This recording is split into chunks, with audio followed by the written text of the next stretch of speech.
«Звездная гостиная».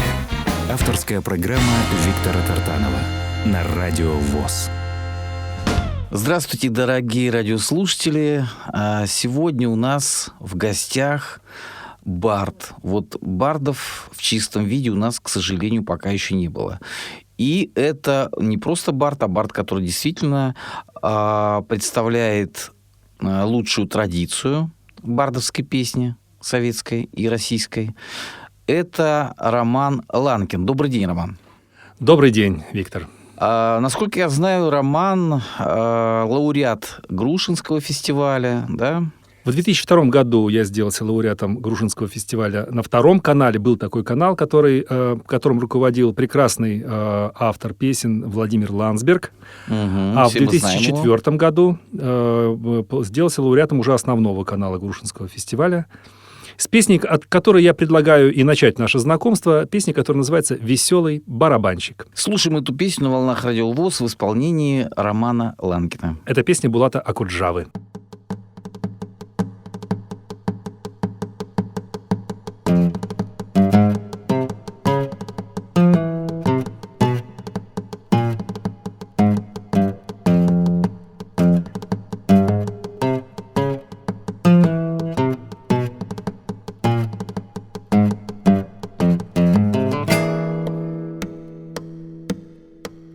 Встань пораньше, встань пораньше, когда дворники маячат у ворот. И ты увидишь, ты услышишь, как веселый барабанщик в руки палочки кленовые берет.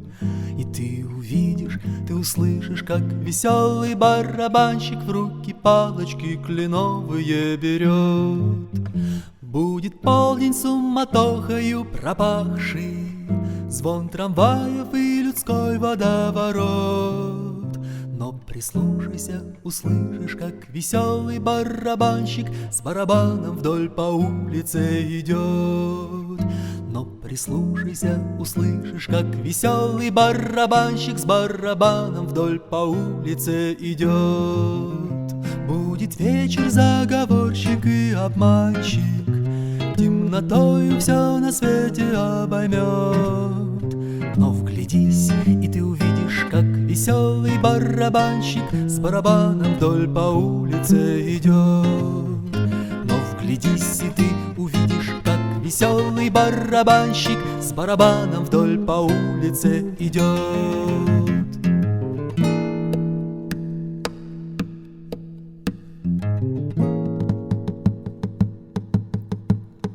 Грохот палочек то ближе он, то дальше, сквозь сумятицу и полночи туман. Неужели ты не слышишь, как веселый барабанщик вдоль по улице проносит барабан? Неужели ты не слышишь, как веселый барабанщик вдоль по улице проносит барабан? Как мне жаль, что ты не слышишь, как веселый барабанщик вдоль по улице проносит барабан.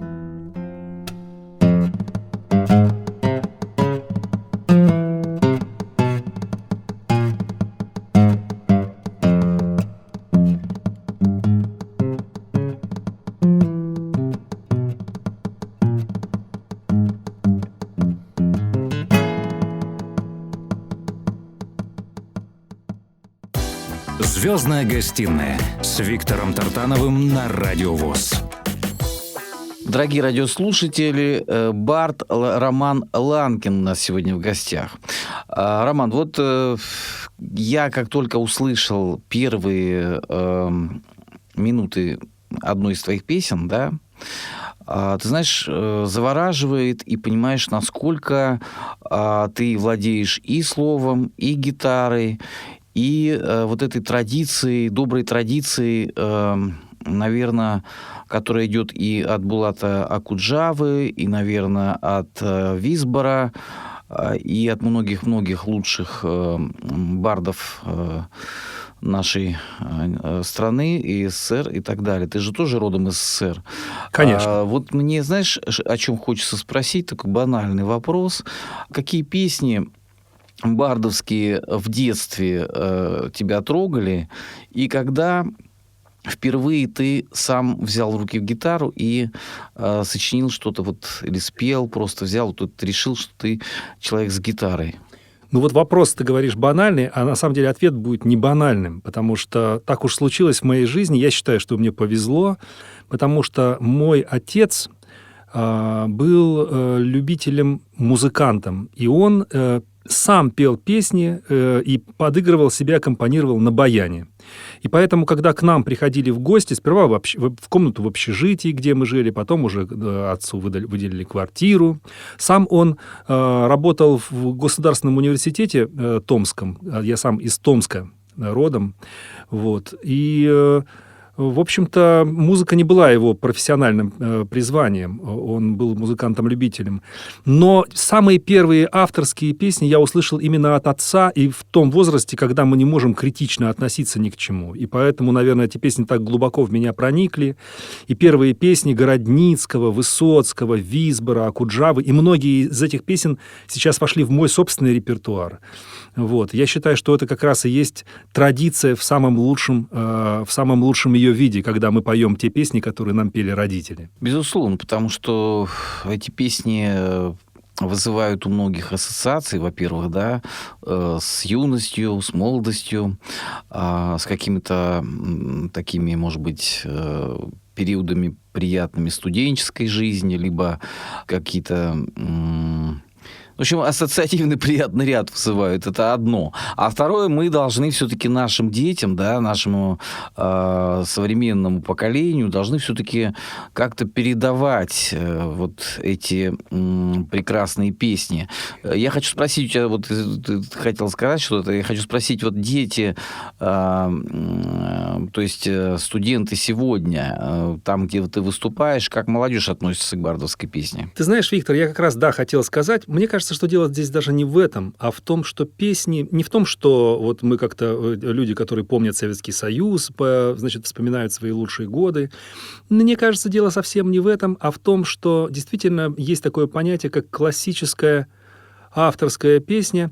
И чем она хороша? Да тем, что она проверена временем. Актуальна и тем, что сегодня, она да. актуальна сегодня для нынешнего дня, для нынешних людей, для нынешнего времени. Это все очень и очень важно слышать сейчас. И поэтому эти песни, как мне кажется, должны звучать, их должны петь, их должны слушать, потому что они действительно несут ответы на какие-то очень важные вопросы. А что касается молодых людей, которые приходят ко мне на концерты, честно говоря, я не знаю, что именно их привлекает, как-то не было такого разговора, но догадываюсь, что иногда молодых людей привлекает тот язык, новый язык, понятный им, на котором эти песни исполняются, потому что очень важно сейчас для молодого человека уже недостаточно будет просто там полурастроенной гитары и, значит, 3 аккордов. Для него уже важно, чтобы язык, подача была немножко другая, и над этим я тоже работаю, и иногда получаются такие вещи, которые молодых людей очень и очень, в общем, как-то вдохновляют. И я это вижу на фестивалях, когда я приезжаю в конкурсное жюри, сажусь, и вижу там, как многие молодые люди исполняют песни в моих аранжировках. Это, во-первых, очень приятно, а во-вторых, говорит о том, что действительно этот язык им доступен, понятен, и они хотят на нем разговаривать. Это очень важно. Итак, дорогие радиослушатели, напоминаю, что сегодня в гостях Роман Ланкин, потрясающий бард. Вот так как-то получилось, что... случайно мы познакомились, но ничего случайного не бывает. И поэтому сегодня у нас в гостях, я этому очень рад. И ты знаешь, вот твое исполнение, твоя подача, она действительно сегодня актуальна. Потому что если в чистом виде мы будем слушать вот старые песни, да, то они действительно, может быть, как сейчас говорят, не зайдут вот современному поколению.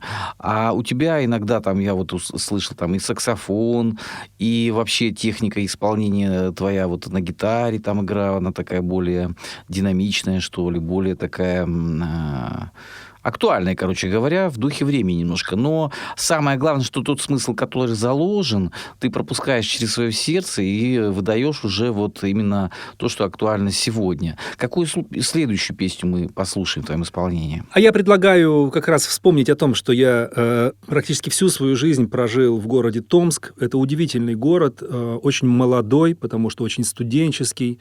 И в этом городе было написано огромное количество песен прекрасных, которые я до сих пор исполняю на своих концертах.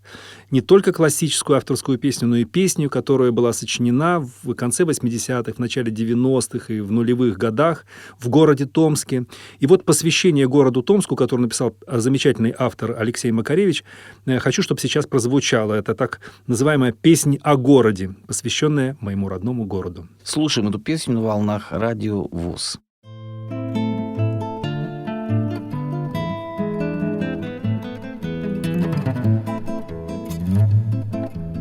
Мой городок дремучий, мой городок скрипучий, в нем живут просто люди, впрочем, как и везде. Утречком на работу, вечером дом заботы, ночью одна забота, еда, постель. Это, друзья, мой город, город, где был я молод, город, где повстречал я любовь свою. Медленно, как в трамвае, жизнь моя проплывает, я же ее, как песню себе пою.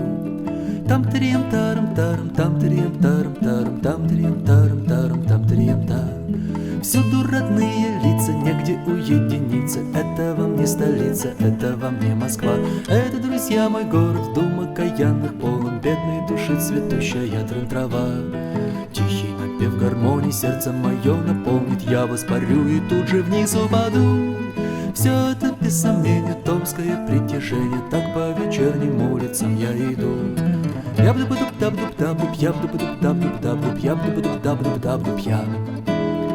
Город провинциальный, в дымке вечерней тает, ветер ласкает серые тополя.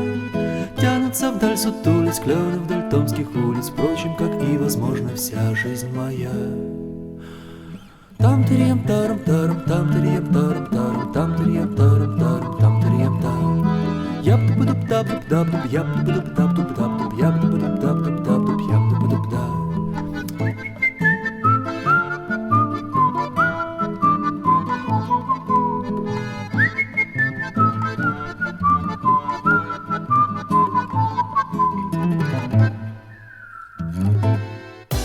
«Звездная гостиная» с Виктором Тартановым на Радио ВОС.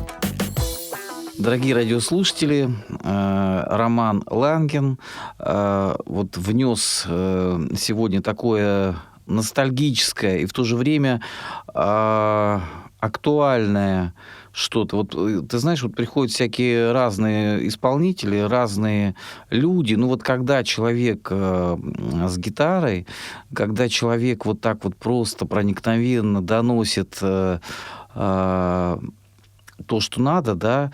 Вот, кстати, я сожалею, что не был в Томске, мечтаю побывать. Вот. О, обязательно нужно побывать. Это прекрасный город. И да. Удивительные люди. Я прям поставлю перед собой такую задачу побывать в Томске после того, как с тобой познакомился. И хочу тебе задать такой вопрос. Вот ты какое образование ты получил? А вот интересно тоже. Дело в том, что я сам родился в 1973 году. И, соответственно, в 90-м году я поступил в Томский политехнический институт на специальность экспериментальная ядерная физика. И серьезная профессия. Серьезная, да. И, в общем, все у меня было хорошо с физикой, с математикой, и я как-то решил вот по этому профилю себя дальше развивать. Но вдруг оказалось, кто помнит историю, в 93-м году большинство ускорителей заряженных частиц, на которых я должен был работать, отключили за неуплату электрической энергии. Вот такой парадоксальный получился такой момент в моей истории. Я понял, что работать по специальности я, кажется, не смогу. И по этой причине перевелся и стал учиться на юриста. И закончил Томский юридический институт государственного нашего Томского университета. И по этой специальности, по юридической, проработал достаточно долгое время. Я работал адвокатом по гражданским делам, работал в суде, был частным юристом корпоративным. Но вместе с этим вот гитара и музыка, она меня не оставляла. Сопровождала меня по жизни. И ты знаешь, так получилось, что через какое-то время я вдруг понял, что я могу существовать как музыкант и без юридической Так, и как это специальности. пришло? Вот интересно, значит, работал адвокатом, все хорошо, потому что, друзья мои, ни для кого не секрет, что юристы и адвокаты, их всегда мало, хороших, и как бы на самом деле это востребованная профессия. И вот вдруг ты решил поменять. Это все-таки на самом деле, хотя гитара сопровождает многих по жизни, любителей много, но вот взять и сказать, я буду теперь артистом, это все-таки шаг. Ты знаешь, наверное, это был бы шаг, если бы я вот так резко все бросил. У меня были такие позывы. У тебя параллельно, да, были какие-то концерты? Ну, поскольку это было все как-то очень мягко, я просто, если была возможность выбрать между музыкой и практикой юридической, я выбирал музыку, выбирал концерты, выбирал приглашения на фестивали.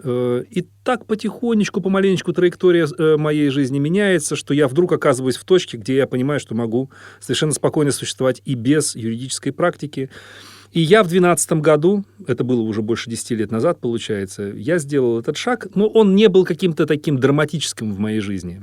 Было немножко страшновато, но не могу сказать, что это было как-то вот очень уж как-то как падение в пропасть. А как твои близкие отнеслись к этому вот такому-то решению? С пониманием, потому что к тому времени, когда я уже это дело совершил этот шаг, в общем, был готов совершить его, к тому времени было уже понятно, что, в принципе, я могу ездить с концертами и выступать, и, в принципе, я смогу существовать вполне себе достойно. Поэтому никто за меня сильно не боялся. Ты знаешь, когда я вот услышал, вот сегодня слушаем твои песни, я бы никогда не подумал, что ты вот работал и адвокатом, и ты получил такое серьезное образование, потому что здесь вот, когда самое главное вот в любом исполнителе, это какая-то харизма, какая-то собственная подача, свое лицо, и я тебе хочу сказать, что вот несет твое исполнение и твой образ несет такой положительный заряд,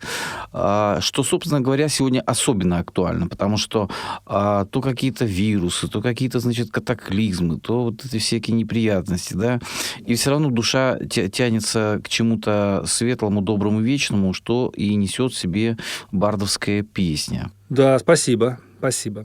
А давайте вот послушаем тогда песни, которые сочинялись в городе Томске. Я уже немножко хвалю его. Ну, ничего, это такой местечковый так оно и правильно. Патриотизм.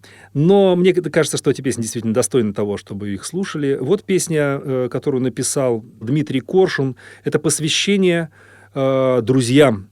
Компании друзей, которая существовала на рубеже 80-х, 90-х годов. Дружила, сочиняла прекраснейшие совершенно песни. Это и Дмитрий Коршун, и Игорь Иванов, и Игорь Набоких, и Наталья Нелюбова. И вот эти люди, эта компания сильно меня как-то определила в музыке и воспитала мой музыкальный песенный вкус во многом. Я очень благодарен этим людям. И вот посвящение этому кругу сейчас прозвучит песня, которая называется «Мои друзья». Дмитрий Коршун на стихи томского поэта Никиты Зонова.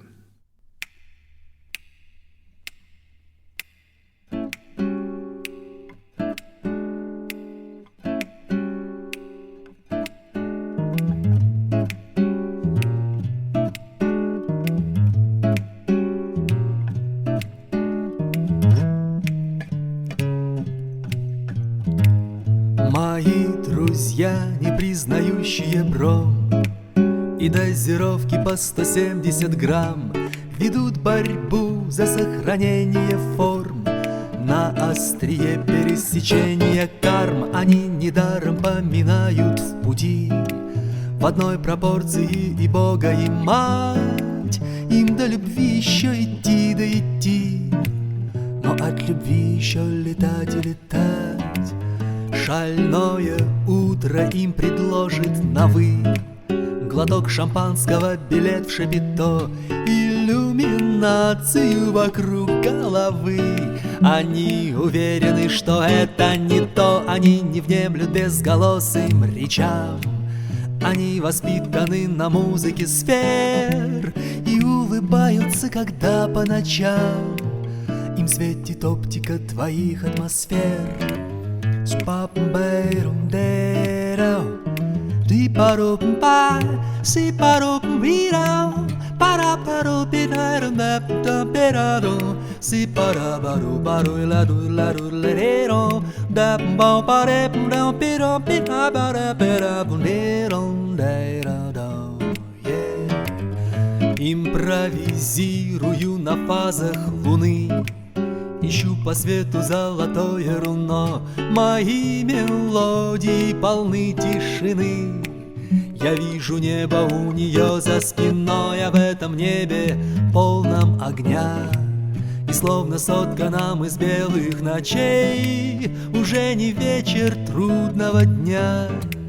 Полифония одиноких лучей, и каждый сам себе одинок, и сам по себе горит, и не кончаются, видит Бог, слагаемые зари.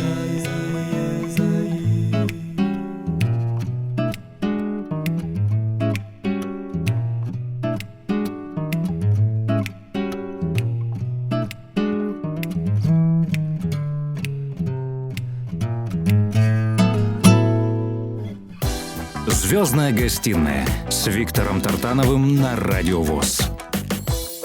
Дорогие друзья, Роман Ланкин сегодня в гостях. Как вы убедились, замечательный бард, харизматичный человек, состоявшийся. Вот ты знаешь, вот ты как раз вот сказал, сколько тебе лет. Ты уже озвучил, что родился в 73-м году.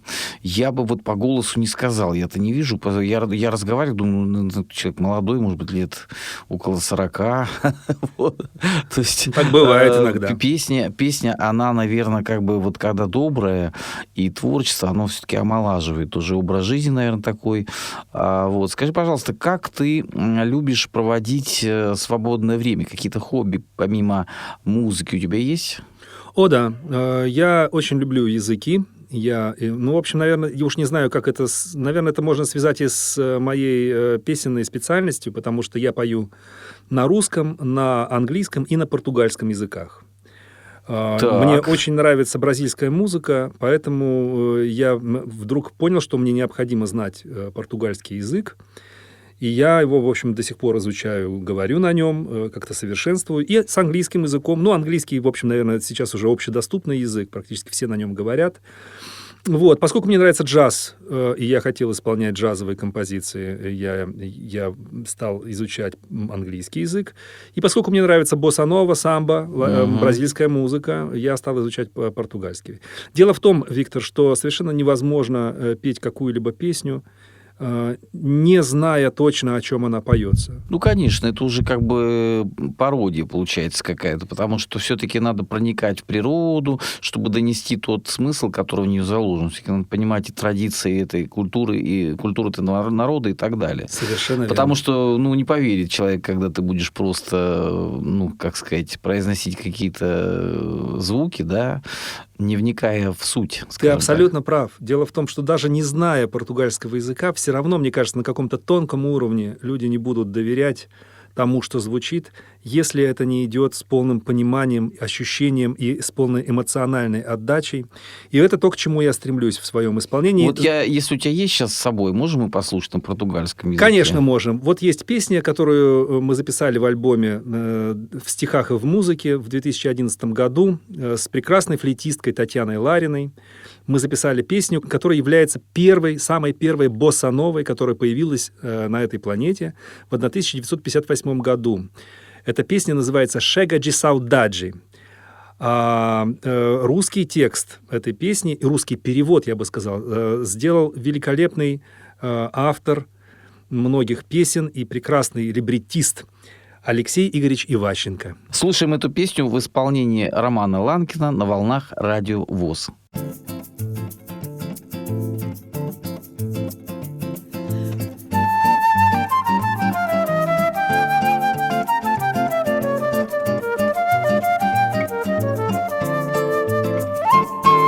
Vai minha tristeza e diz a ela que sem ela não pode ser. Diz-lhe numa prece que ela regresse, porque eu não posso mais sofrer. Chega de saudade, a realidade aqui. Sem ela não há paz, não há beleza, é só tristeza e a melancolia que não sai de mim, não sai de mim, não sai. Mas se ela voltar, que coisa linda, que coisa louca.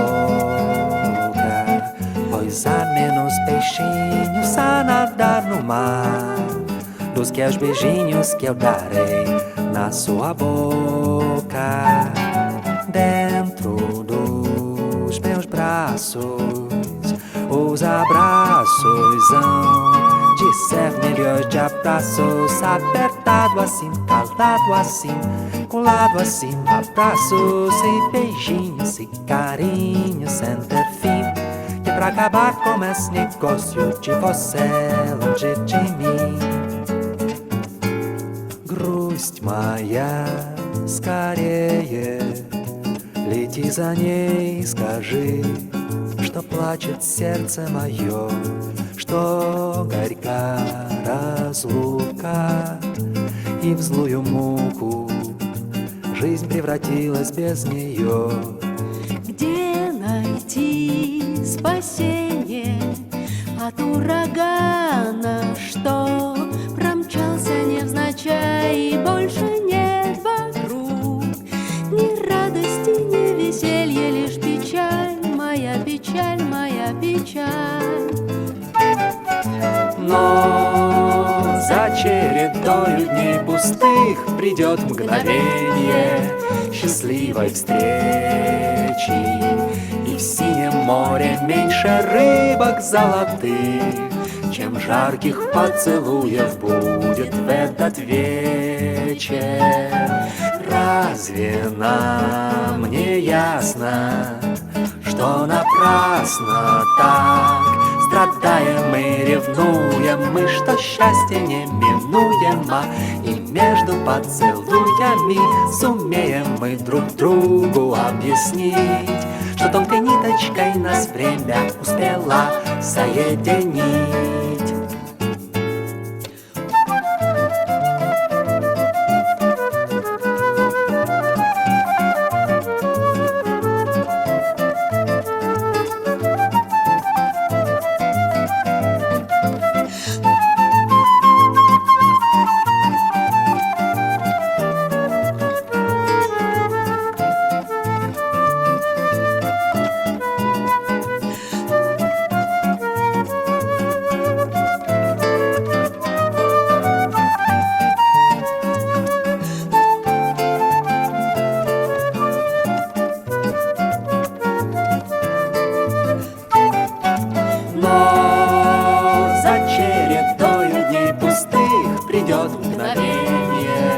Счастливой встречи, и в синем море меньше рыбок золотых, чем жарких поцелуев будет в этот вечер. Разве нам не ясно, что напрасно так страдаем и ревнуем мы, что счастье неминуемо, и между поцелуями сумеем мы друг другу объяснить, что тонкой ниточкой нас время успела соединить, и совершенно бесполезно пытаться порвать ту нить. Да, совершенно бесполезно пытаться порвать ту нить. Да, совершенно бесполезно пытаться порвать ту нить.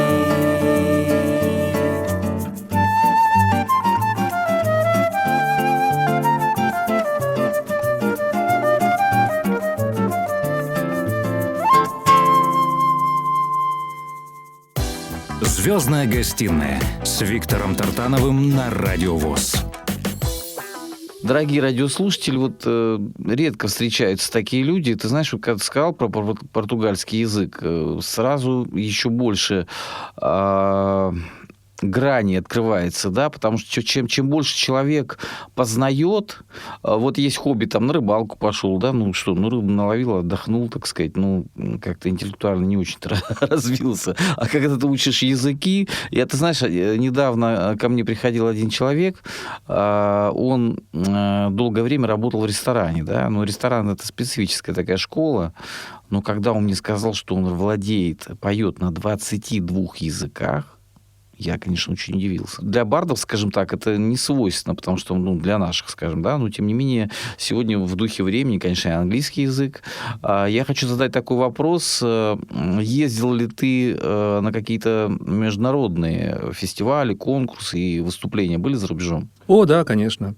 Я много раз бывал в Европе с гастролями. Это Германия, Франция, Швейцария, Чехия. Был концерт один в Бельгии. И в Италии выступал. И, конечно же, Америка по гастролям. Дело в том, что авторская песня, она прежде всего значима для русского комьюнити, который живет в Америке. И поэтому они любят приглашать на гастроли авторов. Майами, Лос-Анджелес, да, вот эти города, нет? Да, конечно, да. И Калифорния, и восточное побережье, и центр Америки. В общем, это достаточно такие обширные, длительные гастроли бывают в Америке. И я очень люблю туда ездить. И одна из причин — это то, что я достаточно легко могу общаться с местными людьми на английском языке. То есть у меня нет никакого страха того, что мне кто-то забудет, не встретит, там, не дай бог, там, я останусь один на один вот с американцами. Такого страха нет. То есть у тебя есть целая программа на английском языке, да, такие? То есть концерт полностью на английском языке. Ты знаешь, поскольку я пою для русского комьюнити, я пою на русском языке. Но если... Часто ведь как бывает? Ты смотришь и на концерт, и знаешь, что на концерт пришли, например, женщины, которые вышли замуж за американцев. И вот они приводят своих друзей, своих мужей, те приводят своих друзей.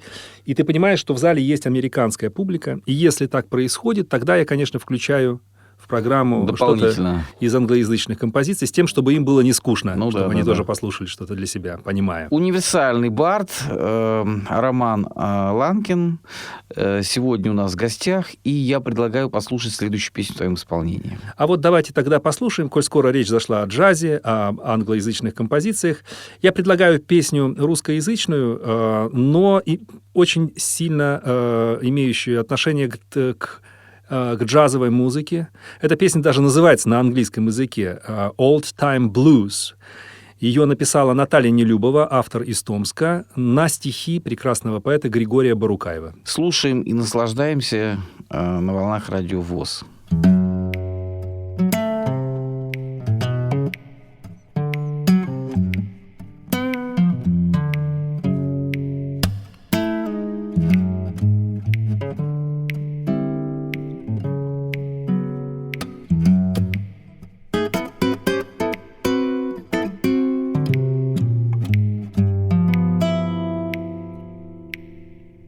Пожалуйста, Фрэнси, вспомни, что ты могла сказать тогда на пустом перроне 1000 лет назад. Пожалуйста, Фрэнси, вспомни 1000 лет назад.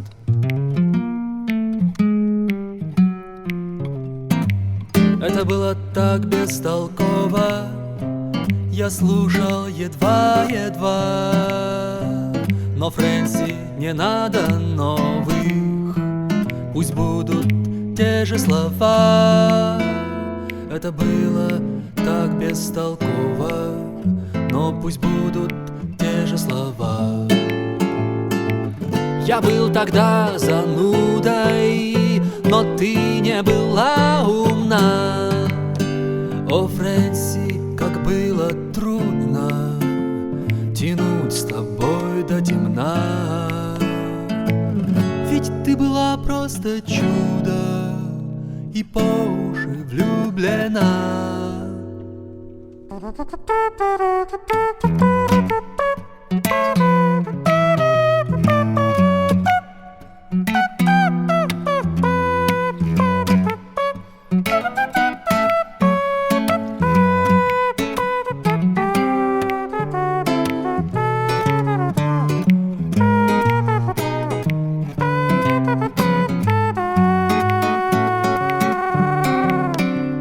Так что ты тогда шептала, дырявая голова?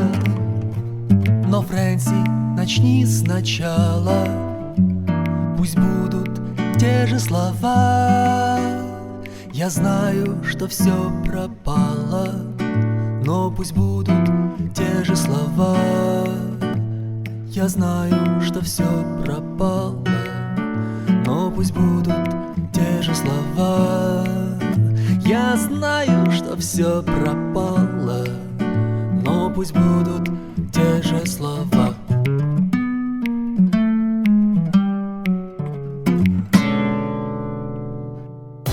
«Звездная гостиная» с Виктором Тартановым на Радио ВОС.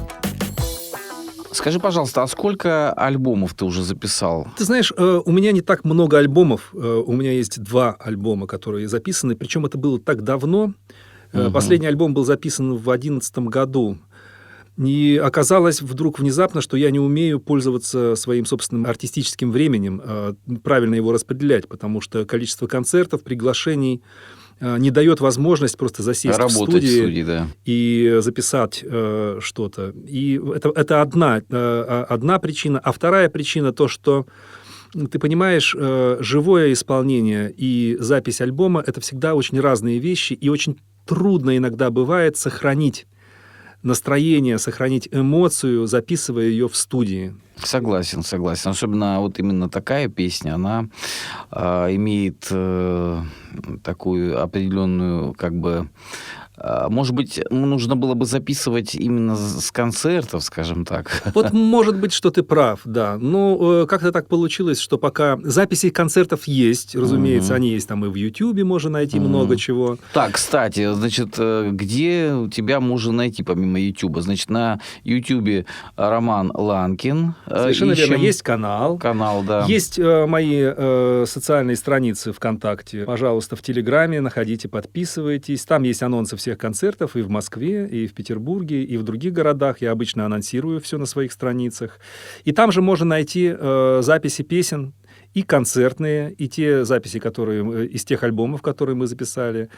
Пожалуйста, все в открытом доступе можно слушать. И если будут какие-то вопросы, пожалуйста, задавайте, я открыт для общения. И я уверен, что у вас будет хорошее настроение, потому что вот когда погружаешься в мир такой, вот, казалось бы, простой, но сердечной и живой музыки, то вот немножко отдыхаешь от этой вот пластмассы, от этих сэмплов, от этих вот ритмов таких, которые уже просто, ну вот, от них устаешь на самом деле, потому что они везде долбят, они везде звучат, и я все время говорю, что вот, Роман, не знаю, согласен, не согласен, когда сегодня уже песни перестали называть песнями, называют треками, да, это, наверное, правильно, потому что трек — это уже как бы предполагается какой-то набор шума, набор каких-то, может быть, каких-то разрозненных фраз. Ты знаешь, Виктор, наверное, я соглашусь с тобой, да. Сейчас уже музыки становится меньше. Ну, наверное, это такая неизбежность нашей жизни. Дело в том, что ведь любой процесс, он должен развиваться.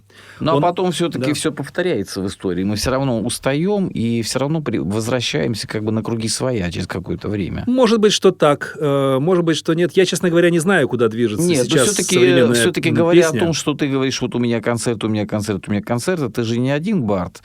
Поэтому я думаю, что эта песня живет, продолжает жить. И мне кажется, пока Россия и русские люди существуют на планете, до тех пор эти песни и будут востребованы, потому что когда мы достигаем определенного возраста, мы все-таки хотим услышать что-то душевное, что-то такое теплое, что-то такое, чтобы нас погрузило. Вот мы пришли на концерт, да, и какой-то произошел не просто вот выплеск энергии, да, а душевный обмен, душевное тепло, понимаешь, вот эти песни, они несут правильный заряд, как я уже говорил, да, позитивный. Ты знаешь, я с тобой соглашусь и даже дополню, что даже больше того. Мне кажется, что в каждом возрасте, в котором мы находимся, будь то дети, детский возраст, подростковый, там, юность, нам всегда требуется то, о чем ты говоришь. Нам всегда нужно тепло, нам всегда нужен душевный обмен. нам всегда нужно общение от сердца к сердцу. Да, да. Это необходимо всегда, просто иногда нас пытаются как бы отучить от этого, вот, культура современная, но может быть, что эта потребность всегда остается в человеке, и она должна каким-то образом реализовываться. Скажи, пожалуйста, вот я так понимаю, что очень большой репертуар песенный, да, в твоем исполнении. Вот больше всего на твоих концертах какие вот песни ты вот так, что постоянно они у тебя в программе, вот просто интересно. Не то, что не твои любимые, а то, что вот без них как-то концерт не проходит, без этих песен. Ты знаешь, я стараюсь в каждый концерт включать обязательно классическую авторскую песню. Я обязательно стараюсь включать песни томских авторов, сибирских авторов, потому что если я этого не сделаю, то вряд ли у моих зрителей, у моих слушателей будет возможность их услышать. Вот. Я стараюсь читать стихи хороших поэтов на концертах.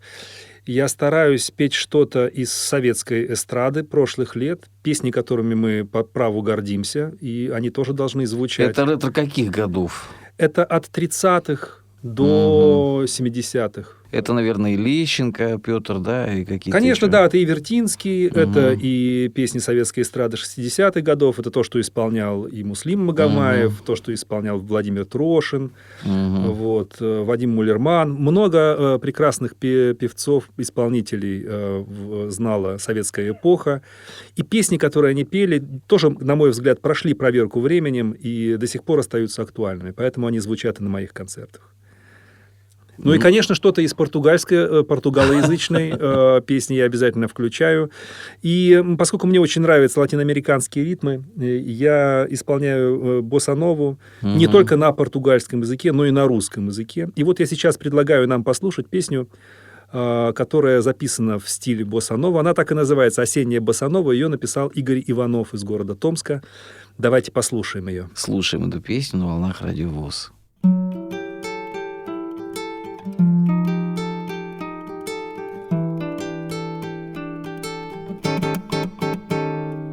Что-то не пишется и не читается, нет мне покоя и сна. Душа моя куда-то опять в торопях собирается, только ей сироте не летается. Над тротуарами мокрыми мглистыми еле летит, поминая нечистого. Тусклая лампочка, облачко белое, еле летит безрассудная, смелая. Вот и приходится, что ж я поделаю, следом за ней бежать. Душа моя, что тусклая лампочка, облачко белое, еле стучится в стекло запотелое. Там за окном неприметного здания, кутаясь зябко, живет ожидание стука оконного, гостя нежданного, странного времени, странного, странного, странного.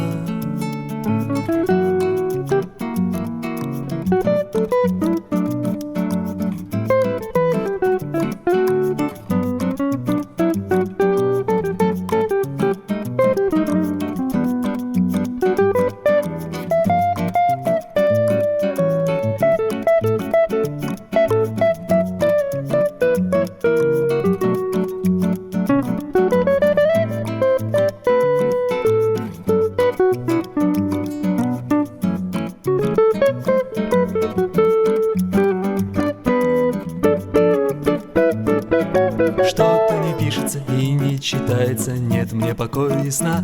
Душа моя куда-то опять в торопях собирается, только ей сироте не летается. Над тротуарами мокрыми мглистыми еле летит, поминая нечистого. Тусклая лампочка, облачко белое, еле летит безрассудная, смелая. Вот и приходится, что ж я поделаю, следом за ней бежать. Душа моя, что тусклая лампочка, облачко белое, еле стучится в стекло запотелое. Там за окном неприметного здания, кутаясь зябко, живет ожидание стука оконного, гостя нежданного, странного времени, странного, странного, странного, странного,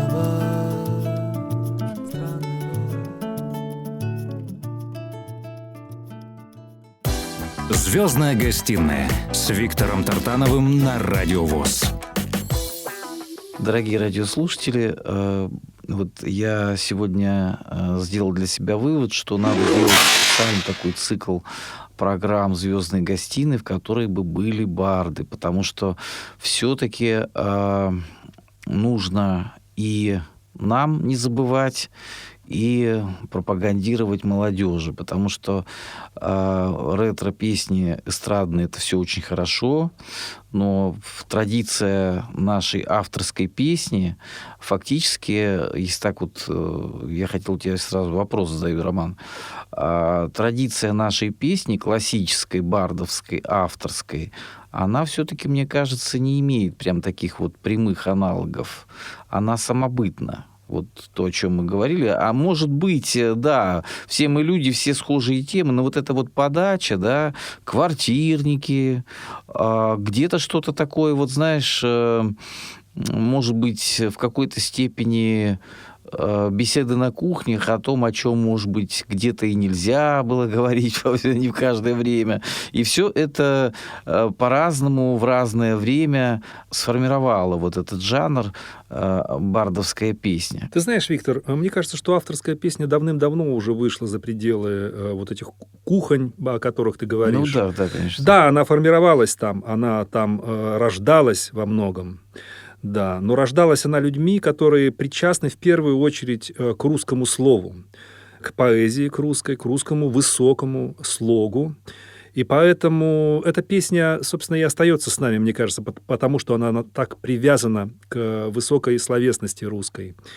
И каждый человек, который занимается авторской песней, неважно, исполнитель он или автор, или он пишет музыку на стихи, он занимается не музыкой, он занимается русской словесностью. Это, в первую очередь, да? В первую очередь, конечно, именно русской словесностью. И поэтому, наверное, если говорить про какие-то особенности, самобытность авторской песни именно в России, она, мне кажется, в этом и заключается. В том, что люди всегда писали песни с оглядкой на поэзию, на настоящее высокое поэтическое слово. Всегда это был ориентир. Так не всегда происходит на эстраде, так не всегда происходит в современной музыке, вот о которой ты говоришь, что это уже не песни, а треки, да. Там уже люди занимаются чем-то другим. Я ничего не хочу плохого сказать, но там немножко другие традиции и немножко другие привязки, мне кажется. Ты прав, что это возвышает и именно возвращает к доброму, вечному, к вечным ценностям, таким духовно-нравственным. Потому что, если так говорить, вот даже тот же Булат Акуджава, да, разные песни, но все-таки о каких-то даже таких, казалось бы, простых вещах всегда пытался он как-то доносить это возвышенно. О, да. Даже про Арбат взять, да, там Арбат, мой Арбат, какое воспевание улицы, да, там, если ты говоришь о Томске, обязательно, то есть это... Каждый поет о своем, о своей родине, и в то же время ты прав, что вот я убеждаюсь еще раз вот в твоей правоте, что действительно привязка к русскому языку, а всем известно, что он настолько многообразен, да, настолько глубок, и, наверное, некоторые песни трудно перевести на английский язык в полной мере, поэтому, или на португальский, скажем так, да, упрощается гораздо смысл. Мне кажется, что это проблема любого перевода. Поэтический перевод — это всегда очень сложная задача, неважно, с какого языка мы переводим. Просто для нас, как для носителей русского языка, очевидно, что эти тонкие смыслы, они трудно переводимы на другой язык и составляют большую проблему и головную боль для любого переводчика. Но мне кажется, что на любом другом языке такое же огромное количество подсмыслов, те же самые культурные пласты, которые нужно хорошо знать и ориентироваться в них, чтобы сделать хороший перевод. Вот этот поэт Федерико Гарсия Лорка, да, Федерико Гарсия Лорка, какие замечательные переводы существуют его стихов. Они и не, как сказать, не традиционны для нас, но тем не менее это же шедевры, согласись.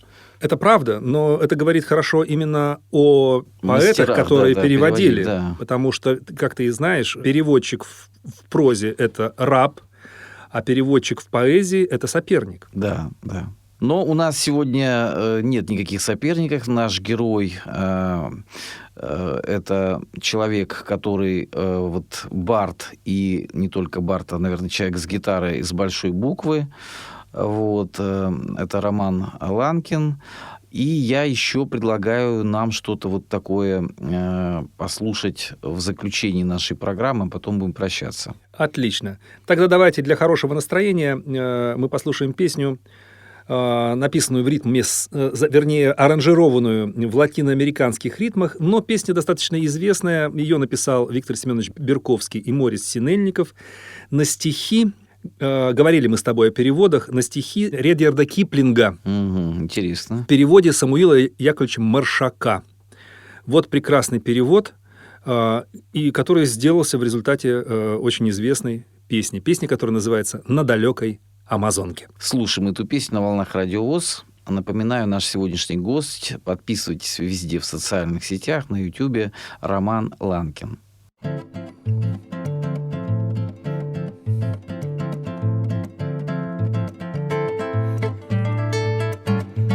На далекой Амазонке не бывал я никогда, никогда туда не ходят иностранные суда. Только Дон и Магдалина, быстроходные суда, только Дон и Магдалина ходят по морю туда. Из Ливерпульской гавани всегда по четвергам суда уходят в плавание к далеким берегам. Плывут они в Бразилию, в Бразилию, в Бразилию. Я хочу в Бразилию к далеким берегам. Только Дон и Магдалина, только Дон и Магдалина, только Дон и Магдалина ходят по морю туда. Никогда вы не найдете в наших северных лесах длиннохвостых ягуаров, броненосных черепах. Но в солнечной Бразилии, Бразилии моей, такое изобилие невиданных зверей. Из Ливерпульской гавани всегда по четвергам суда уходят в плавание к далеким берегам. Плывут они в Бразилию, в Бразилию, в Бразилию. Я хочу в Бразилию к далеким берегам. Только Дон и Магдалина, только Дон и Магдалина, только Дон и Магдалина ходят по морю туда. А в солнечной Бразилии, Бразилии моей, такое изобилие невиданных зверей. Увижу ли Бразилию, Бразилию, Бразилию, увижу ли Бразилию до старости моей.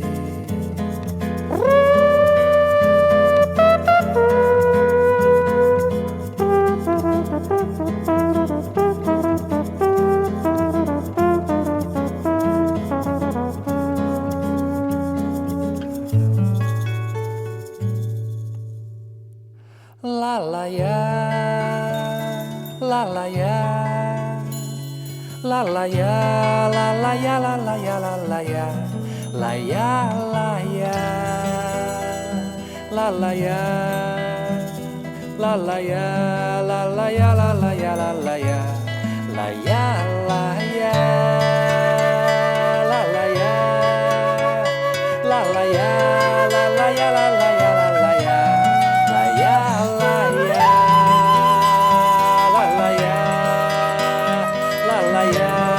ya, la ya, la ya.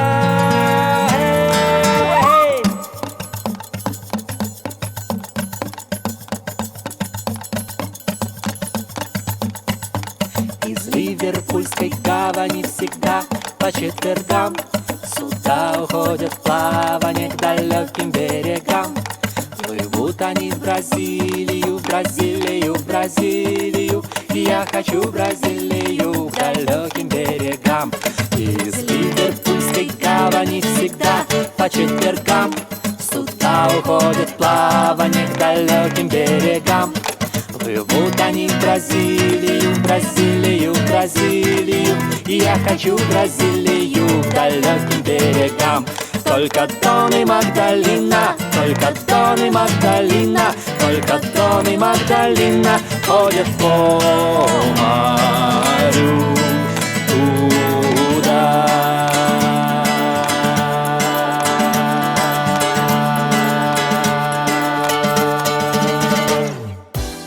«Звездная гостиная» с Виктором Тартановым на Радио ВОС. Роман, вот с хорошим человеком только начинаешь говорить, и вроде бы поделились какой-то информацией, послушали песни, а времени всегда не хватает. Не хватает. Так незаметно Это проходит правда. время. Вот у меня такое ощущение, что, вот знаешь, бывает с человеком поговоришь, такое ощущение, что мы с тобой давно знакомы.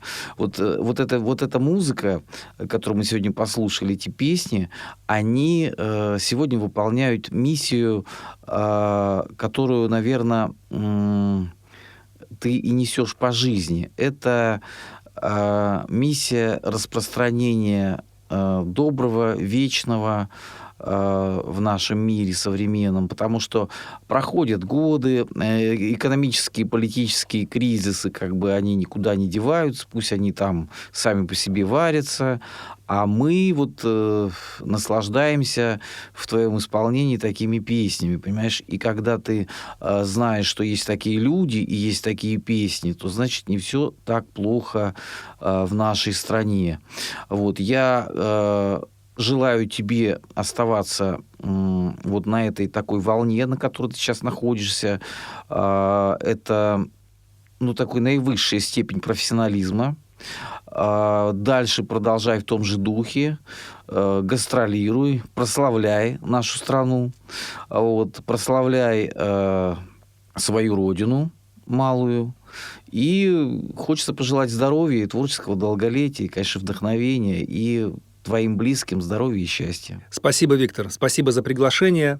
Для меня это большая честь присутствовать на этом радио. И спасибо за особое и отдельное, за интерес, который возник у тебя к бардовской песне. Я думаю, что этот интерес будет развиваться и благодаря этой передаче, и благодаря многим другим наверняка, которые будут в этой звездной гостиной, которую ты ведешь. Спасибо большое. Спасибо. До новых встреч. До свидания. «Звездная гостиная». Авторская программа Виктора Тартанова.